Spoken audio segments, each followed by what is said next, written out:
Syederalun pengacara Brigadir Nofriansyah Yosua Huta Barat alias Brigadir J. Kamarudin Simanjuntak mengatakan siap mengadopsi anak pasangan Irjen Verdi Sambo dan Putri Chandrawati.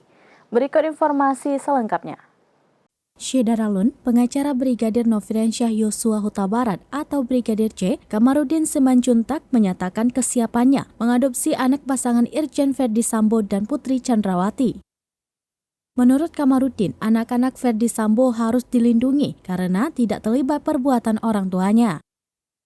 Diketahui Verdi Sambo dan Putri Chandrawati telah ditetapkan sebagai tersangka dalam kasus pembunuhan Brigadir J.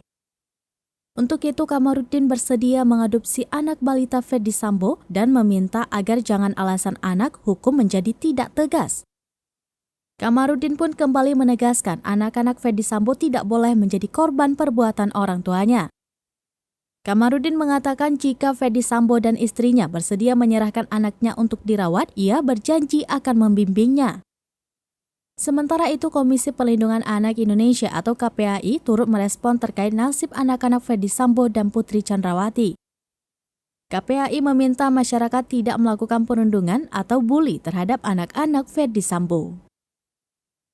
Demikian informasi terkini, Syederalun saksikan terus beragam informasi menarik lainnya di kanal YouTube Serambi On TV, di Facebook Serambi News, dan website serambinews.com.